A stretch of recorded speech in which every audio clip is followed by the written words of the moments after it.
Bonjour à tous, c'est Edouane. Aujourd'hui, on se retrouve pour parler des mises à jour de la suite Adobe, ou Adobe pour les francophones, car il y a quand même pas mal de nouveautés sur certains de leurs logiciels, donc pas tous. Il y en a qui ont eu des mises à jour, mais on va dire un peu plus en retrait, donc pas forcément des choses qui vont révolutionner leur logiciel, voilà, ou leur outil de travail.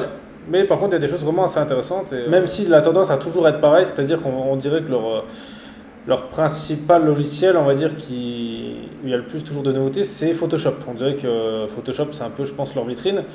Donc on va commencer par Photoshop. Alors il y a beaucoup de nouveautés. Alors déjà, la plus grande nouveauté, c'est les filtres neuronaux. Donc en gros, c'est des filtres qui vont permettre de faire des choses, on va dire, plus facilement, donc sans le faire manuellement. Exemple, par exemple, lisser la peau, donc un peu comme un filtre Snap. Ou par exemple aussi changer l'orientation d'un regard, coloriser une photo en noir et blanc. Voilà, il y aura plein de petites choses comme ça. Alors, donc à voir dans la pratique vraiment ce que ça va donner, mais c'est vrai que ça pourrait vraiment être un gain de temps fou de pouvoir un peu, on va dire, plus facilement lisser la peau, même si ça, c'est des choses qu'en général, quand on le fait, pour que ça ne se voie pas que c'est fait, il faut vraiment le faire en général manuellement. C'est pour ça que ça, à voir si ça va vraiment être utilisé, il faudra voir si vraiment on peut tout régler. Justement, on va rester sur le lissage de la peau parce que pour moi, c'est quelque chose que malheureusement, ils n'ont pas mis dans Lightroom, et ça, je trouve ça un peu dommage parce que pour moi, Lightroom, c'est vraiment le logiciel pour faire la retouche photo.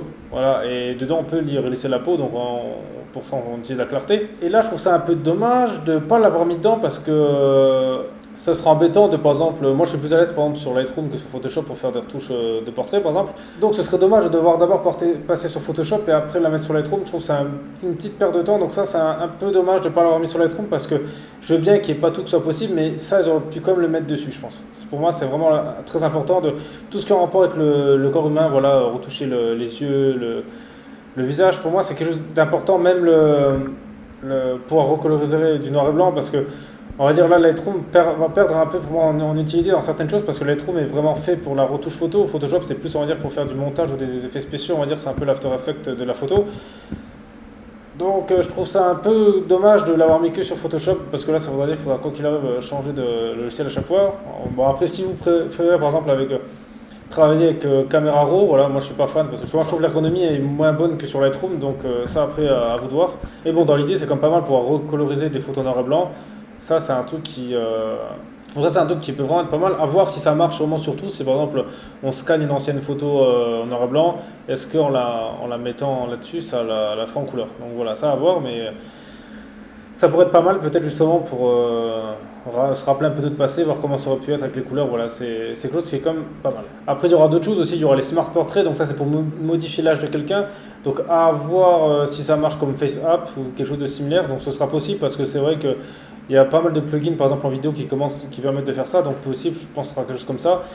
C'est pas mal, voilà, parce qu'au moins ils se mettent à jour comparé à la concurrence, vu que là-bas c'était des entreprises tierces, on va dire, qui avaient moins les moyens qu'eux, qui créent des applications comme ça. Donc c'est bien de se mettre à jour. Et ce qui va être intéressant, en fait, ce sera marrant de voir ça, c'est le make-up transfert. En gros, comment que ça se passe? C'est-à-dire que d'après ce qu'eux ils le vendent comme ça, donc on prend une photo, par exemple d'une femme ou d'un homme qui est maquillé, voilà, peu importe. Et on lui demande à Photoshop de faire le même maquillage sur une personne, sur une photo, il n'y en a pas. Donc d'après eux, ils seraient capables de faire ça. Donc ça va être intéressant de voir ça, parce que ça pourrait être pas mal. Et c'est pour ça que si ça continue, quand on voit ce qu'on peut faire, là, si on peut lisser la peau, changer l'âge, mettre le maquillage qu'on veut, bientôt, quand on fera des shootings photos, je veux dire, même plus besoin de se mettre du maquillage, plus besoin d'être bien, quoi. Limite, on fait une photo comme ça, clac, clac, sans maquillage, sur fond de teint, et puis le logiciel, il fait tout, quoi. Donc si ça continue, ça va être comme ça. Donc d'un côté, ce serait pas plus mal comme ça, peut-être. Donc ça veut dire que bientôt, au moins, les modèles auront moins de pression, que plus besoin d'être vraiment parfait, parce qu'on sait qu'on peut tout refaire en retouche derrière.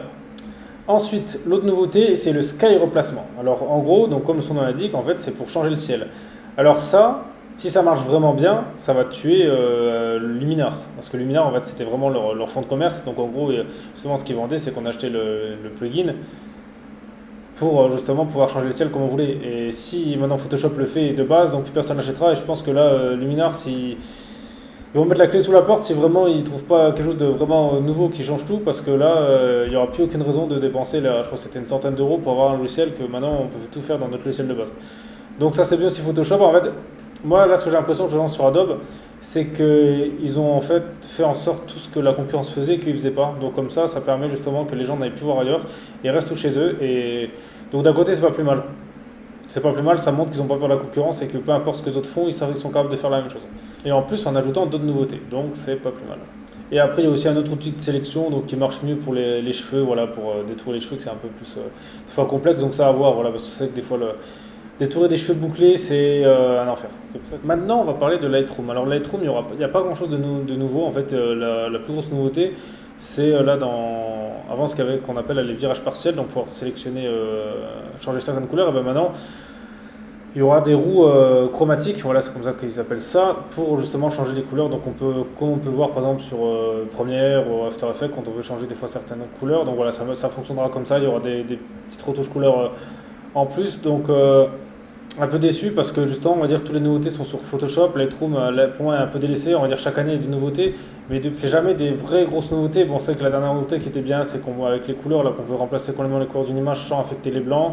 Là, là c'est vraiment une mise à jour minime, à mon avis. Peut-être qu'ils sont un peu. Ils savent peut-être pas trop quoi faire. Peut-être qu'ils vont se dire Lightroom sera plus pour le jouer sur les couleurs. Voilà, donc en tout cas, si ça avance dans le cas là, ça va vraiment nous forcer à utiliser les deux logiciels, alors que c'est peut-être pas forcément quelque chose de. Donc maintenant, c'est pour ça ça va être un peu plus long de faire des retouches photo, parce vu qu'il faut utiliser deux logiciels différents, à part pour ceux qui auraient tout faire sur Photoshop, mais en tout cas pour ma part, moi, je pense que j'utilise les deux. C'est pour ça, si vous préférez Lightroom ou Photoshop pour faire de la retouche photo, voilà ce que vous préférez faire. Quand je parle retouche, c'est pas faire du montage, c'est vraiment, par exemple, changer l'éclairage. Les couleurs, par exemple, ou sur un portrait, enlever des boutons, lisser la peau, des trucs comme ça. Dites-moi ce que vous préférez faire. Dites-moi le logiciel que vous préférez utiliser. Ça pourrait être intéressant justement de voir s'il y a plus de gens sur Lightroom ou Photoshop ou si je fais partie des rares qui sont que sur Lightroom. Ensuite, on va parler de Premiere. Alors Premiere, en fait, la seule vraiment nouveauté, c'est ce sera plus simple pour faire des sous-titres. Voilà, donc ce sera ça. Bon, après, ça, c'est pas quelque chose que personne n'utilise. Donc, en tout cas, pour le moment, en général, les sous-titres, quand je les faisais sur YouTube, je les faisais directement sur le logiciel de YouTube.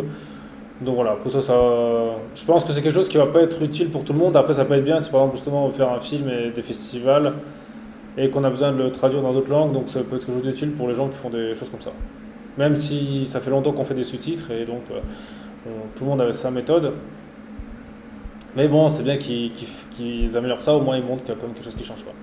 Et dans After Effects, maintenant ce qui va changer, c'est qu'il y a deux grosses nouveautés. Donc la première, ça va être tout ce qui est caméra en 3D, c'est-à-dire que dès qu'on prend quelque chose, par exemple un objet, donc on transforme en 3D, donc ça peut être du texte, et bien maintenant on aura vraiment une vraie caméra qui va bouger un peu comme sur un logiciel 3D.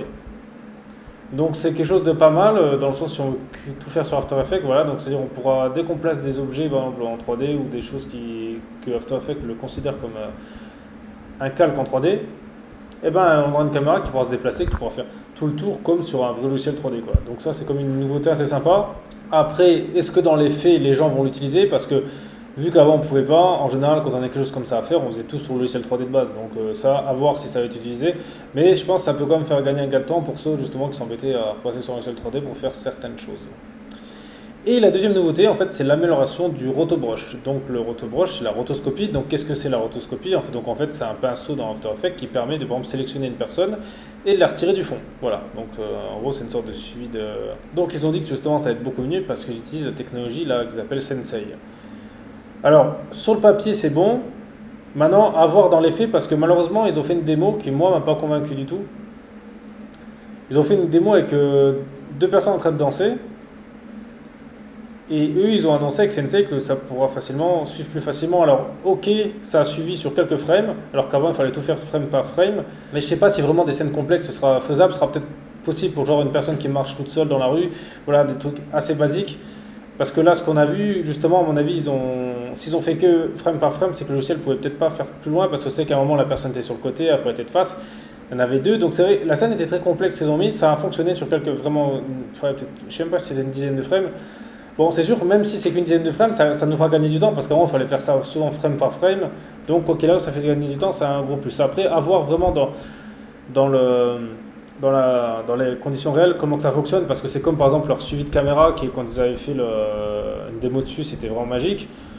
La réalité, c'était quand même un peu plus compliqué que ça, quand même. Donc là, à voir aussi, c'est sûr, ce sera mieux que l'ancien, mais à voir, je pense que ça nous fera peut-être gagner justement, peut-être plus besoin de faire ça frame par frame. Voilà, ça peut nous faire quand même gagner quelques heures, des fois, c'est vrai, comme ils disent, mais bon, ça à voir. Après, la rotoscopie, c'est vraiment quelque chose qui est assez particulier à faire. Je sais que beaucoup de gens n'utilisent pas dans After Effects, mais c'est vraiment quelque chose que quand vous le maîtrisez, ça, vous pouvez faire vraiment des miracles. Donc c'est pour ça, moi, justement, si j'étais vous là, si par exemple vous avez jamais utilisé la rotoscopie, essayez de l'apprendre et vous verrez que Grâce à ça, ça va un peu vous changer la vision des choses sur After Effects. Vous aurez accès à d'autres possibilités. Bon, c'est que j'apprends petit à petit, mais c'est vraiment un truc qui est vraiment utile pour après faire on va dire des effets spéciaux qui peuvent être vraiment propres, hein. Franchement, ça peut vraiment ressembler à ce qu'on peut voir au cinéma si vous gérez bien ça. Donc voilà, dites-moi vous dans les commentaires vraiment la nouveauté qui vous a le plus plu, voilà, ou si par exemple il y a des nouveautés que vous avez préféré d'autres choses et vous êtes un peu déçu, voilà, ça pourrait être intéressant. Ou si par exemple il y a des choses justement que j'ai expliqué que vous n'avez pas compris ou que j'ai oublié de dire des choses, voilà, que j'ai oublié que vous pouvez rajouter, voilà, il y a peut-être des mises à jour qui sont faites que j'ai peut-être pas parlé, que j'ai peut-être pas vu, donc voilà. Si vous avez des choses d'informations en plus, voilà, dites-le dans les commentaires, ce sera bien, comme ça tout le monde pourra en profiter. Et sinon, merci à tous d'avoir regardé cette vidéo, c'était AJ1, on se retrouve très vite pour une prochaine vidéo.